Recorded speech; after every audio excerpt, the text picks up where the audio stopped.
الحمد لله رب العالمين والعاقبة للمتقين والصلاة والسلام على سيد المرسلين وعلى أزواجه وذرياته وآله وعترته وصحبه الطيبين الطاهرين الهادين المهديين ومن تبعهم بإحسان إلى يوم الدين. أعوذ بالله من الشيطان الرجيم. بسم الله الرحمن الرحيم. فلا جناح عليهما فيما افتدت به. حضرات گرامی، انسانی نسل کی بقا اور انسانی زندگی کو سکون اور بہتر بنانے کے لیے شریعت نے نکاح کیا ہے. نکاح ایک اجنبی مرد عورت کے درمیان پائیدار معاہدہ ہے جو طاعت اور فرمانبرداری اس کے بعد عبادت کا عظیم ذریعہ بنتا ہے. نکاح تاحیات ہے، پائیدار ہے، خیر و برکت کا حامل ہوتا ہے. اس کے باوجود انسانی رائے کے اختلاف کی وجہ سے کبھی زوجین کا ایک ساتھ رہنا دشوار ہو جاتا ہے. تو زندگی کو اجیرن بنانے سے بہتر اسلام علیحدگی کی اجازت دیتا ہے. اس علیحدگی کا نام طلاق ہے. علیحدگی کی تین صورتیں ہیں. ایک یہ مرد کے اختیار سے شرعی ہدایات کے مطابق طلاق دے دے.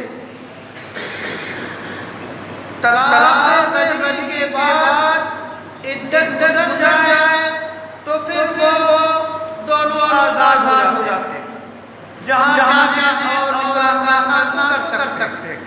ایک یہ پھر طلاق مختلف صورتیں آپ جانتے ہیں. دوسرا طریقہ یہ ہوتا ہے کہ زیادہ مطالبہ عورت کی طرف سے ہوتا ہے اور زیادہ پریشانی عورت ہوتی ہے اور وہ درخواست کرتی ہے کہ طلاق دے دیا جائے، مجھے آزاد کر دیا جائے. اول ایک بات مد نظر ہے کہ مختلف احادیث میں رسول اللہ صلی اللہ علیہ وسلم نے فرمایا کہ جو عورت بلا وجہ طلاق کرتی ہے اس پہ جنت حرام ہو جاتی. تو یہ کوئی معمولی چیز نہیں ہے، لیکن اگر واقعی کچھ وجوہات ہیں، آپ میں رشتے کرنا مشکل ہے اور عورت کا ہے تو وہ کچھ دے کر مہر کر کے یا مال دے کے اپنے طور پہ اپنے کو آزاد شوہر سے کرا لے. اس کا نام خلا اسی کو کہتے ہیں کہ عورت کی تصدیق بھی کہ فدیہ دے کر مال دے کر وہ خلا کر لے اور طلاق دے دے. لیکن یہ طے ہے کہ یہ خلا ہے، اس میں مرد کی مرضی کے بغیر شامل نہیں ہو سکتا. جب مرد اور درخواست پہ غور کر کے جو طے ہو جائے اس کے مطابق وہ خلا کرے گا تو یہ طلاق کے حکم ہے، تب جا کے خلا من ہوگا. اگر یہ چاہے عورت اپنے طور پہ خلا لفظ استعمال کے اور آزاد ہو جائے تو یہ شریعت میں حرام نہیں ہو سکتا. اب یہی مسئلہ اس وقت کیرل ہائی کورٹ کے جو ہے بنچ نے یہ فیصلہ دیا ہے کہ عورت قرآن کے مطابق خلا اپنے اختیار سے کر سکتی ہے. مرد کو اس میں کوئی دخل نہیں ہے. مرد کی اجازت بغیر کر سکتی ہے اور وہ آزاد ہو سکتی ہے. یہ قرآن کریم کی تشریح غلط ہے. اور آپ جانتے ہیں کہ خلا کا شمار مسلم پرسنل میں ہے اور مسلم پرسنل میں خلا بھی داخل ہے اور یہ اس مطابق ہے جو 1937 میں شریعت اپلیکیشن بل پاس ہوا اس میں خلا بھی محفوظ ہے۔ اس لیے ہندوستان کے دستور کے مطابق خلا کی قرآن تشریح کے علاوہ جج صاحبان کو دستوری طور پر یہ حاصل نہیں ہے کہ وہ اس سے انحراف کر کے اب طور اس کی توسیع کریں اور نیا قانون بنائیں۔ وہ اسی کے مطابق ان فیصلہ حاصل ہے۔ اس لحاظ سے یہ جو فیصلہ آیا ہے عالمیہ مسلم بورڈ اپنے لیگل کمیٹی اختیار کے مطابق کارروائی کرے گا، لیکن یہ عادل ہونا چاہیے کہ یہ جج صاحبان کا فیصلہ شریعت کی تشریح میں معتبر نہیں ہے، وہ بھی ہندوستان کے دستور کے مطابق۔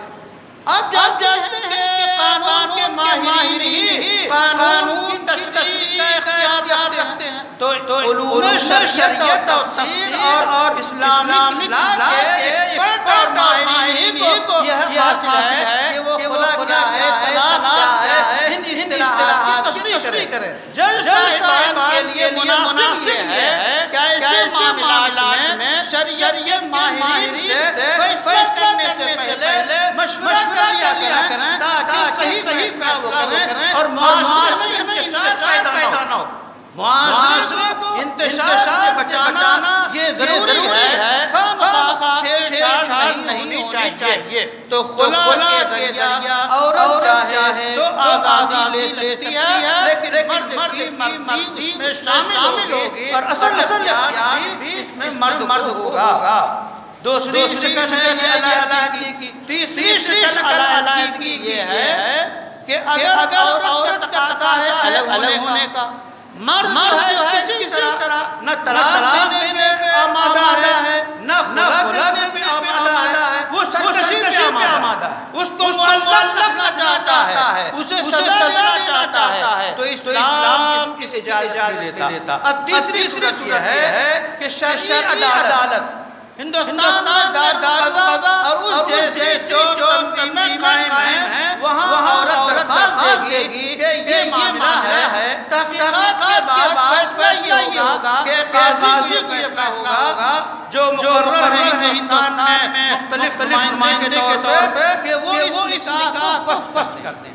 تو یہ تیسری صورت ہے علیحدگی کی۔ تو کل تین صورتیں ہیں ناگزیر حالات میں طرفین زوجین کی جدائی کے۔ پہلا طریقہ طلاق ہے، دوسرا طریقہ خلا ہے اور تیسرا طریقہ فسخ کرنا، نکاح توڑ دینا۔ وہ عدالت اسلامیہ کو حاصل ہے، دارالقضا جیسی چیزوں کو۔ یہ ایک اہم معاملہ ہے۔ اس سلسلے میں اہم بات یہ ہے کہ ہمارے یہاں مسلمانوں میں جو اختلافات نزاع پیدا ہوتے ہیں، آئلی اور ثانی نزاعات کو ہم کبھی جو ہے آپ کے سرکاری عدالتوں میں نہ لے جائیں، بلکہ جو دارالقضا اور اس کے تحت جو اس جیسی تنظیمیں ہیں وہاں اپنے مسائل کو حل کرائیں، چونکہ ہم کا نہ دیں۔ اسی طرح اس دائرے کو وسیع سے وسیع کیا جائے، اور یہ بھی ہندوستان کے دستور کے مطابق ہے کہ اگر آپ نے کسی اختلاف کو پنچایت کے ذریعے حل کرنا چاہیں تو آپ حل کر سکتے ہیں۔ یہ کوئی موازی نظام نہیں ہے، بلکہ خود دستور کا دیا ہوا نظام ہے۔ اس لیے ہمیں اختلافات کو اب حل کرنے کی کوشش کرنی چاہیے اور بیجا مقدمات کچہریوں میں، عدالتوں میں سرکاری چکر نہیں لگانے چاہیے۔ پیسہ ضائع ہوتا ہے، دینی نقصانات ہوتے ہیں۔ یہ اہم اپیل ہے۔ اس کے